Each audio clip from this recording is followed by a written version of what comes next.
आओ बच्चों, आज क्लास 6 का चैप्टर 15 पढ़ते हैं, जिसका नाम है एयर अराउंड अस, हमारे चारों ओर वायु। जैसे कि इस फ्रंट पेज में आप देख रहे हैं कि एक हॉट एयर बैलून है। बच्चा भी, जो बच्चे खिलौने होते हैं, बबल्स फ्लो करते हैं एयर से।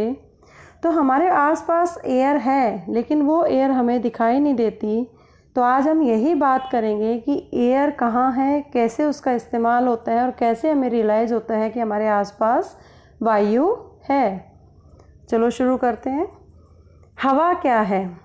सभी जितनी भी जीवित चीज़ें होती हैं, सभी को एयर की आवश्यकता है। और जो हमारा पृथ्वी का वातावरण है वो गैसों की अलग अलग सतहों से मिलकर बना है, जिसे एयर कहते हैं। जैसे आप बहुत ही सुंदर पिक्चर देख रहे हैं, नीचे फिरकी घूम रही है। तो फिरकी है वो हवा के प्रेशर की वजह से घूम रही है, वो हमें दिखाई नहीं दे रही, लेकिन जब फिरकी घूमती है तो हमें रियलाइज़ हो जाता है कि हमारे आसपास वायु है। क्योंकि वायु को ना तो हम देख सकते हैं, ना ही हम उसको रिकॉग्नाइज कर सकते हैं किसी दूसरे, लेकिन हम उनको फील कर सकते हैं बाय डूइंग सम एक्शंस और बाय सीइंग सम एक्शंस। जैसे आप क्लोथ सुखाते हैं क्लोथ लाइन पर, तो वो कपड़े जब सूखते हैं तो कपड़े हिलते हैं, तो हमें लगता है कि हवा की वजह से वो हिल रहे हैं। जब आप पंखा चलाते हो और आप बुक पढ़ रहे हैं, तो बुक के जो पेजेस हैं वो भी फ्लटर करने लग जाते हैं, फ्लिप करने लग जाते हैं। तो इससे पता चलता है, हम फील कर रहे हैं कि एयर है हमारे आसपास। बच्चे पतंग उड़ाते हैं, तो पतंग तभी उड़ता है जब हवा चल रही होती है। ऐसे ही एग्जाम्पल है जो फिरकी का है, फिरकी तभी चलेगी जब हवा चलेगी। तो इस तरीके से हम पता लगा सकते हैं कि एयर क्या है और एयर कैसे महसूस करते हैं। अब हमें देखना है कि हमें कैसे पता चले कि क्या हमारे आसपास चारों तरफ एयर प्रेजेंट है। इसको हम एक एक्टिविटी के माध्यम से समझते हैं। जैसे हमें बताना है कि एयर की उपस्थिति हमारे आसपास कैसे है। आप ये एक्सपेरिमेंट अपने घर पे करें। एक मग लें या बकेट लें जिसमें पानी भर लें, और एक खाली बोतल लें प्लास्टिक की। उसका ढक्कन उतार कर उस बोतल मुंह को पानी के अंदर डालने की कोशिश करें। जैसे आप बोतल को पानी के अंदर लेकर जाएंगे, अगर वो सीधी है बिल्कुल, जैसे फर्स्ट फिगर में बॉटल का फर्स्ट जो एक्सपेरिमेंट है उसमें दिखा रखा है कि बॉटल अगर सीधी है तो उसमें पानी नहीं जाएगा, और जो पानी है वो ऊपर की तरफ बॉटल को फेंकने की कोशिश करेगा, क्योंकि बायोनेंट फोर्स होता है पानी के अंदर, और बॉटल ऊपर की तरफ आएगी, लेकिन आपको उसको प्रेशर डालना है ताकि वो अंदर जाए। अगर हम उसी बॉटल को थोड़ा टेढ़ा कर देंगे, टिल्ट कर दो उसको, तो आप देखोगे कि जो एयर बबल्स पानी के अंदर आपको नज़र आएंगे, तो वो एयर बबल्स कहाँ से आए, कैसे आए। जो खाली बोतल थी वो खाली नहीं थी, वो भी हवा से भरी हुई थी। और जब पानी उस बॉटल के अंदर राइज अप हुआ, तो जो हवा है वो बाहर निकलनी शुरू हो गई और पानी के अंदर डिज़ोल्व होकर हमें बबल फॉर्म में दिखाई देने लगी। मुझे उम्मीद है आपको ये एक्सपेरिमेंट समझ आया होगा और घर पे ज़रूर करेंगे। दूसरा एक्सपेरिमेंट बॉटल है। बॉटल के अंदर देखो, कोई भी आप कोल्ड ड्रिंक की बॉटल या बच्चे स्कूल में पानी के अंदर बर्फ़ डाल के लाते हैं, तो उनकी बॉटल में बाहर की तरफ ड्रॉपलेट्स आ जाती हैं। बच्चे ने बर्फ़ अंदर डाली है बॉटल के अंदर, लेकिन बाहर पानी की बूंदें कैसे आ जाती हैं? क्योंकि हवा के अंदर पानी के कण होते हैं, और वो पानी के कण जैसे ही ठंडी बॉटल के कांटेक्ट में आते हैं, तो वो ठंडी बॉटल के कांटेक्ट में आने के बाद वो संघनन हो जाता है, कंडेंस हो जाते हैं, और वो पानी की बूंदें हमें बाहर बॉटल की तरफ दिखाई देती हैं। और या दूसरी तरह से, हम अगर आप पानी से भरी हुई या कोल्ड ड्रिंक से भरी हुई बॉटल को आप शेक करेंगे, तो शेक करने के बाद आपको बबल्स हैं उसके अंदर दिखाई देंगे। इसका मतलब एयर प्रेजेंट है, चाहे वो किसी भी गैस की फॉर्म में हो उसके अंदर। तो दो ये जो एक्टिविटीज़ हैं ये दिखाती हैं कि हमारे आसपास एयर है, और उसको हमें रिकॉग्नाइज है वो अलग अलग एक्टिविटी के माध्यम से कर सकते हैं। अब नेक्स्ट आता है कि हवा किससे बनी हुई होती है, हवा क्या है। जो एयर है, हवा है हमारे एटमॉस्फेयर में, अर्थ के एटमॉस्फेयर में, वो बहुत सारी गैसों का मिश्रण है। जैसे 78% नाइट्रोजन होती है उसके अंदर, 21% ऑक्सीजन होती है, और एयर के अंदर थोड़ी थोड़ी अमाउंट में बहुत सारी गैसेज हैं, जैसे carbon dioxide, neon, hydrogen, water vapours, dust या स्मोक। जैसे कि आप इसमें ग्राफ में देख रहे हैं, इसमें नाइट्रोजन जो ब्लू कलर है वो 78% है, ऑक्सीजन है येलो है वो 20% है, और ऑरेंज कलर की एक हल्की सी लाइन दिख रही है रेड कलर की, कार्बन डाइऑक्साइड है जो 0.03% है, और जो इनर्ट गैस हैं जैसे आर्गन का मैंने एग्जांपल लिया, नियोन लिया, वो 0.97% है, और जो ऑरेंज कलर का ब्रॉड सा थोड़ा सा बैंड दिख रहा है वो वाटर वेपर्स है 1% जो हवा के अंदर मौजूद होते हैं। तो क्वेश्चन क्या हुआ कि हवा किससे मिलकर बनी है? हवा बहुत सारी गैसों से मिलकर बनी है, जैसे nitrogen, oxygen, argon, carbon dioxide, पानी के कण, धूल, धुआं, इन सब से मिलकर हवा है वो बनी है। नेक्स्ट आता है जो इसके मोस्ट इम्पॉर्टेंट जो मेजर कंपोनेंट है, जो ज़्यादा मात्रा में हवा के अंदर गैसेस हैं, वो कौन कौन से? जैसे 1% वाटर वेपर्स हैं, पानी के वाष्प के कण हैं, हवा के अंदर वाष्प के कण हैं। इसको हम कैसे पता चलें कि हवा के अंदर वाष्प के कण मौजूद हैं?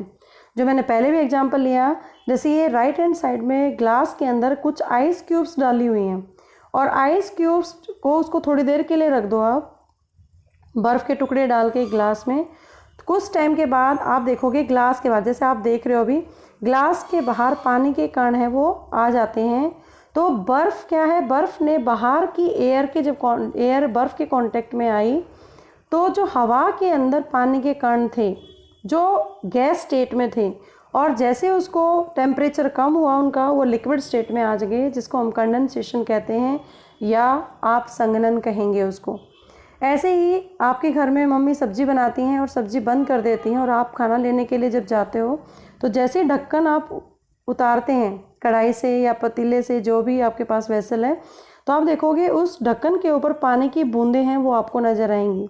तो इसका मतलब सब्ज़ी के अंदर जो वाटर वेपर्स थे, जो गैस फॉर्म में थे, जब उसका टेम्परेचर डाउन हुआ तो वो लिक्विड में बदल गए, और इस तरह से हमें वाटर वेपर्स है वो संघनन के रूप में दिखाई देते हैं।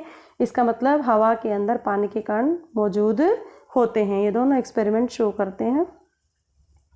नेक्स्ट है ऑक्सीजन की प्रेजेंस शो करने की। ऑक्सीजन कहाँ होती है, कैसे पता चलेगा कि हमारे आसपास ऑक्सीजन है, जो एयर का पार्ट है?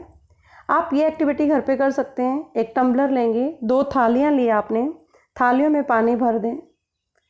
पानी भरने के बाद एक जलती हुई कैंडल थाली के बीच में रखें, और 2 अलग अलग ग्लास ले लें, एक छोटा और एक बड़ा, और उनका उल्टा करके मोमबत्ती के ऊपर रख दें। आप देखोगे कि दोनों मोमबत्तियों में से वो मोमबत्ती ज़्यादा देर तक जलती है जिसका ग्लास बड़ा था। ऐसा क्यों हुआ? क्योंकि जो बड़ा साइज़ का ग्लास है उसमें एयर ज़्यादा थी और छोटे वाले में कम थी। तो जो कैंडल्स हैं वो तब तक जलेंगी जब तक उसके अंदर ऑक्सीजन है।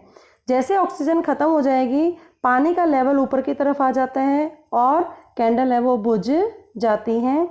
तो इस एक्सपेरिमेंट को आप घर पे कर सकते हो। दूसरा, ये बहुत अच्छे से एक्सपेरिमेंट दिखाया हुआ है कि हमारे आसपास ऑक्सीजन है वो हमेशा किसी भी चीज़ को जलाने में हेल्प करती है, बर्निंग में। जैसे कोयला जलता है, लकड़ी जलाते हैं, या कैंडल जलाते हैं, किसी भी तरह का। जैसे एक्सपेरिमेंट सेटअप कर रखा है, ये कैंडल तब तक जलेगी तक इसके अंदर, ग्लास के अंदर ऑक्सीजन है।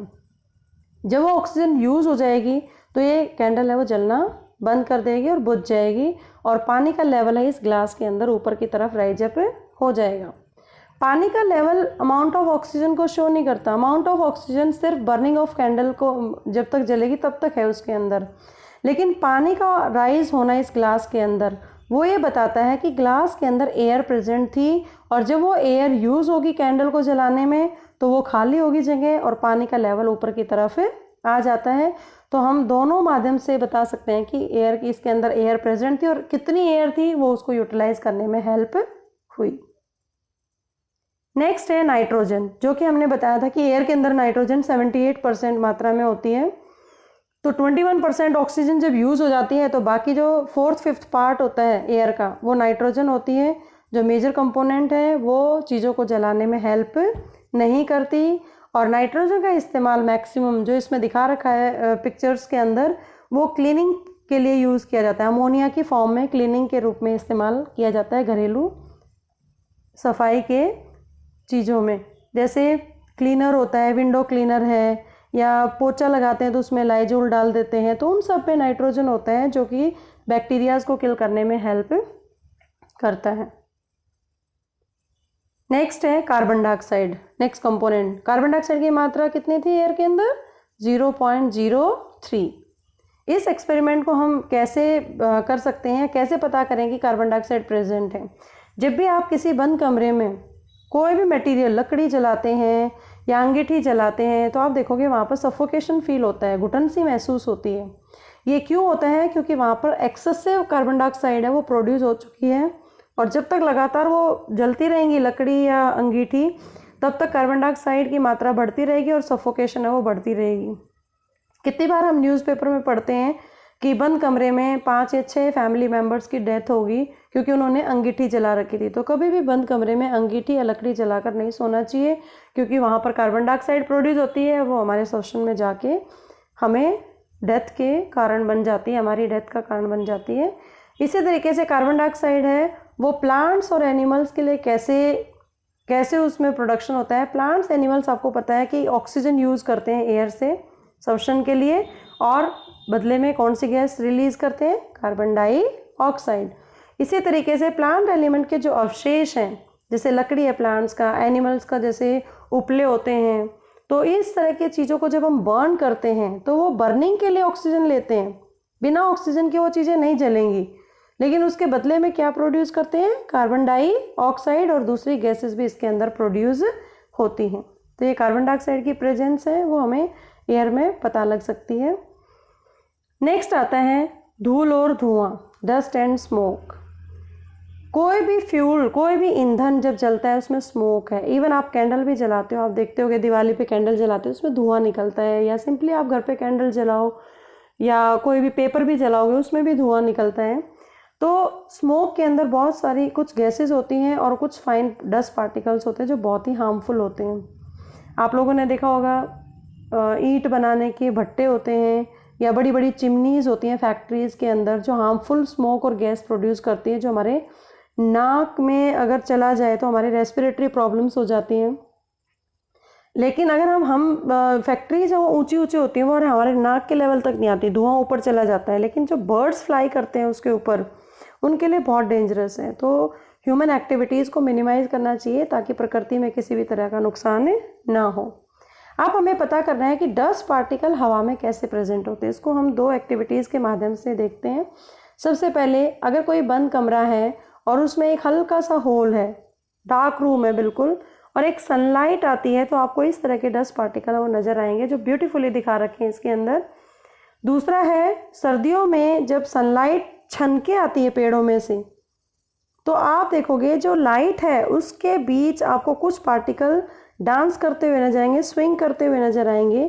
तो इस तरीके से ये टिंडल प्रभाव भी कहते हैं हम इसको, ये जो 9th क्लास में पढ़ोगे आगे। लेकिन यहाँ पर सिर्फ इतना कि डस्ट पार्टिकल हमारी हवा के अंदर मौजूद होते हैं। अब जो डस्ट पार्टिकल्स हैं वो हमारा नोज़ कैसे हम उसको बचाता है, हमारे रेस्पिरेटरी सिस्टम को कैसे हेल्प करते हैं। जैसे बच्चा इनहेल कर रहे हैं, हर कोई ऑक्सीजन एयर है वो नाक के थ्रू इनहेल करता है, मुंह बंद है इसका, और फिर वो एक्सहेल कर रहा है उसको।